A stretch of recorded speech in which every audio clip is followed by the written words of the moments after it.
I'm Matthew Perry, guest hosting for Piers Morgan. Now we're going to switch gears a little bit. There are a lot of misconceptions about alcoholism and addiction, and my next guest is an expert. He's Dr. David Sack, CEO of Promises Treatment Centers and Elements Behavioral Health. Welcome, Dr. Sack. Thanks for joining us. Oh, thank you for having me. I wanted to ask you a couple of questions just in the simplest form. A lot of people think that addiction is a choice. A lot of people think it's a matter of will. That has not been my experience. I don't find it to have anything to do with strength. But I was hoping that you could lay out for us, just in layman's terms, talk about addiction and alcoholism and what's going on there. Sure. Well, you know, half of the people in the United States over the age of 12 drink. So alcohol is a very common phenomenon. But when you look at who has a problem with alcohol, it's only about 4%, or 1 out of 25 people. We now know that there are important differences between people who have problems with a drug or alcohol and people who don't. So that genetic factors probably account for half of all of that risk, meaning that who your parents are, how you were raised, those things contribute dramatically to whether or not someone's going to have an alcohol problem. You know, it is a choice to go for treatment or to not go for treatment, but the issue of how you respond to a drug or alcohol depends on your makeup, and that makeup is largely genetically determined. Okay, yeah, and so let's talk about that. It's my understanding that it's a two-faceted disease. It's an obsession of the brain and an allergy of the body. I will let you jump in anytime if I say something incorrect, that it is a disease, that the American Medical Association in 1956 deemed it so. So what's going on just with the body and the mind of an alcoholic? Sure. Well, the original concept of this allergy of the body really was the idea that people who become alcoholic respond to alcohol differently. Science has sort of caught up with AA in the big book, and we know that there are two different ways that they respond differently. One is that they're actually less sensitive to the toxic effects of alcohol. So they get more of a buzz, more of a high, they're enjoying themselves more. And the other is they develop craving. That people like me who don't become alcoholics, we have a drink and we get sleepy, get a little relaxed, we go to bed. But people who are prone to alcoholism actually start to crave the drug after they're exposed.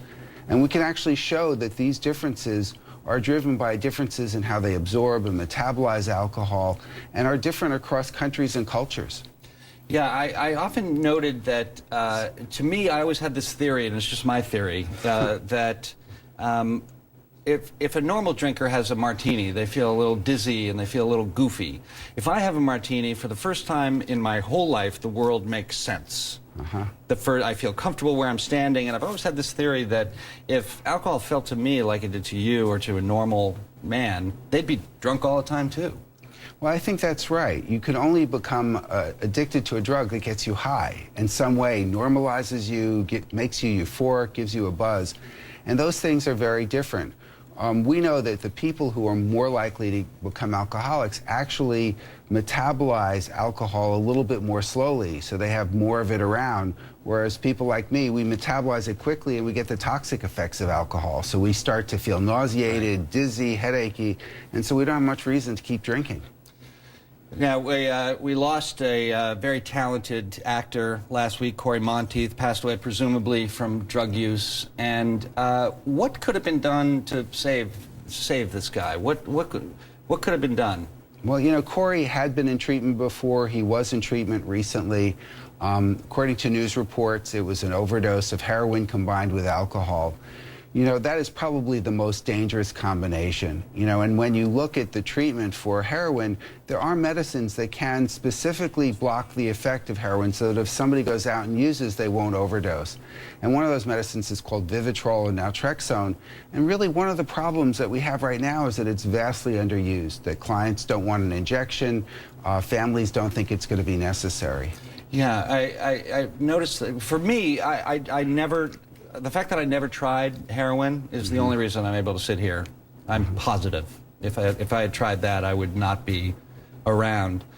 And there seems to be a lot of drugs are going down, but prescription pills and heroin is on the rise. It seems to me there's a little bit of a heroin epidemic going on.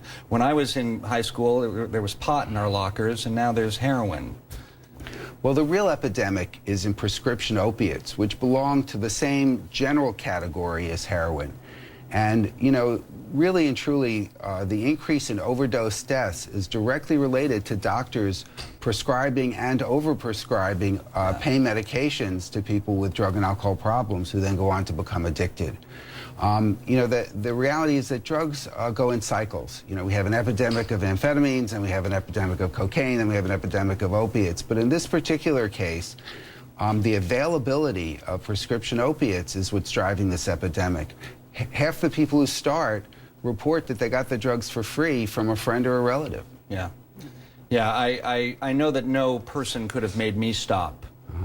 You know, no person could, and as Dudley Moore said in Arthur, it would have to be a very big person that could make me stop. Dr. Stack, stay with me. Coming up next, we're going to talk about an effective way to keep addicts out of jail and save lives. And guess what? It's bipartisan. And so am I.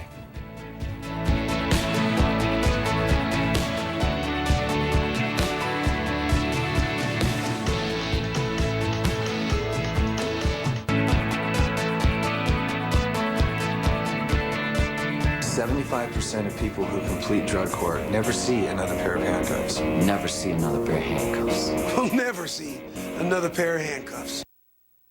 I'm Matthew Perry in for Piers Morgan. Welcome back. It's drug court time. Back with me now, Dr. David Sack, CEO of Promises Treatment Centers, and joining us, Albie Zweig, who went through the drug court system back in the 90s, and Wes Huddleston, the CEO of the National Association of Drug Court Professionals. So welcome, guys. Thank you. So let's start things off, Wes, just in its simplest terms. Tell us what is drug court?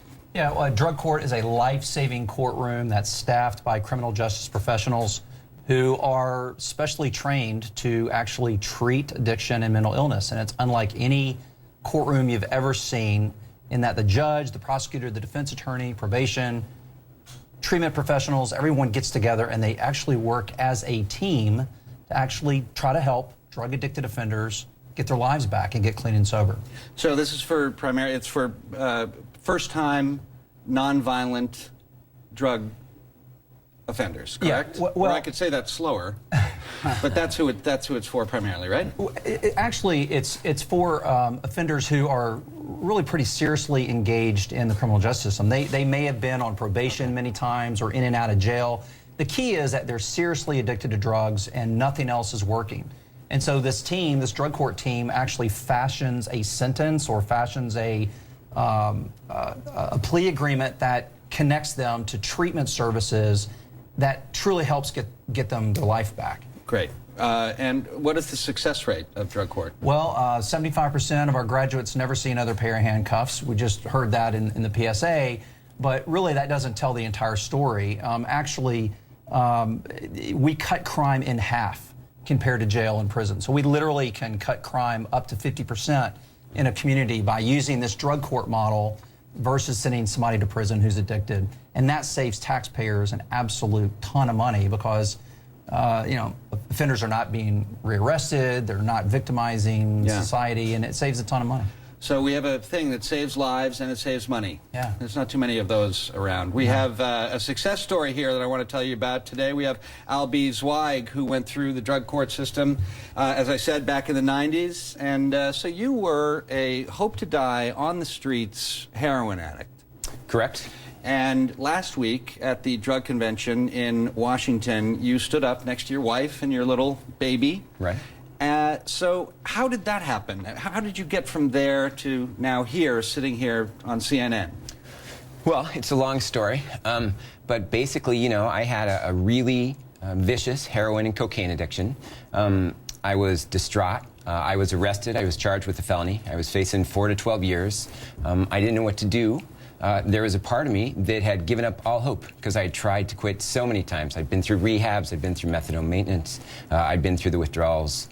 I was desperate, but I ended up going and speaking to my parents one last time, and I remember my mom saw right through what I was doing. And she said, you know, if you die, we're the ones who suffer, right? We're the ones who are left to pick up the pieces here.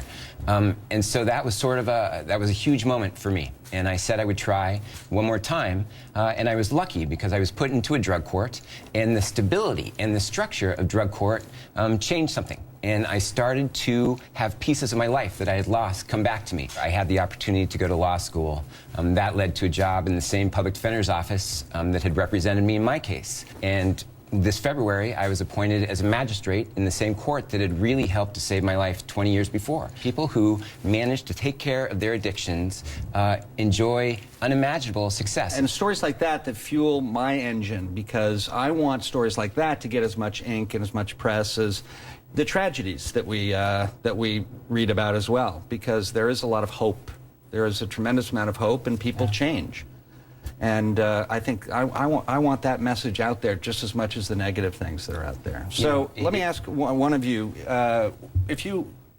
what advice do you have for families that and loved ones that have, that their father is drinking too much, that somebody in their family or a loved one is clearly in need of treatment? What do you think those guys should do? I would say seek treatment, seek a professional. As quickly as possible. Treatment works, and people do recover. Millions of people recover every year from this disease. Yeah, so get them into treatment.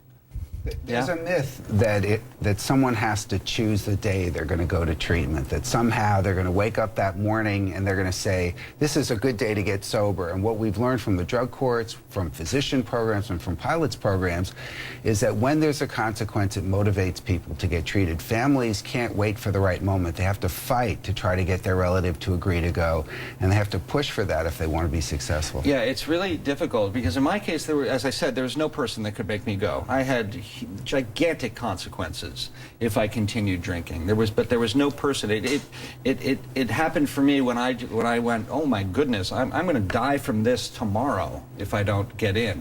So, but there is a little window that opens for people, right? And you just got to time it exactly right. Yeah, and for drug court, that moment is a pair of handcuffs, and people come into the criminal justice system. They're not volunteering. Yeah. They're literally coming in handcuffs. Thank God there are judges that actually care about what happens to them and will monitor that case all the way through treatment. And in drug court, what we do, kind of the magic is we bring the participant back in front of the judge to get checkups every week or every 2 weeks. Yeah. The judge is able, to really monitor and adjust the treatment plan as needed. Yeah, that's a huge point. Is that we know when the offender comes back, we have drug test results. We have a probation officer there who can tell us how the offender's been doing. So if the individual isn't doing what they're supposed to be doing, we can sanction or we can punish quickly. And that quick sanction is what really helps to modify a person's behavior. And when we go to Washington and we walk through the halls of the White House, everybody loves this idea. It's bipartisan. Republicans love it. Democrats love it. But I did want to at least give voice to, not everyone loves it. There must be people that are not for drug court.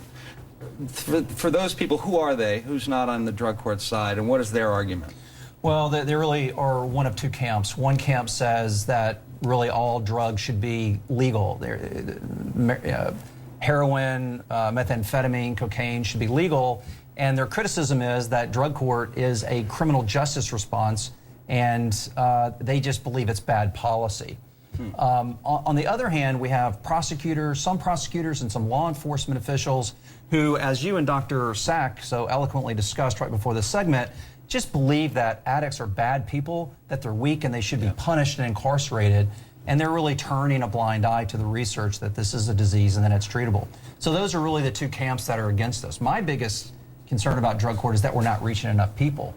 We're reaching, about 140,000 people on any given day in America, and there's 1.2 million people that need us. 1.2 million. How many people have we saved? Well, in the past 24 years, we've saved 1 million people. Saved 1 million people's lives. Literally 1 million people have gone through drug court.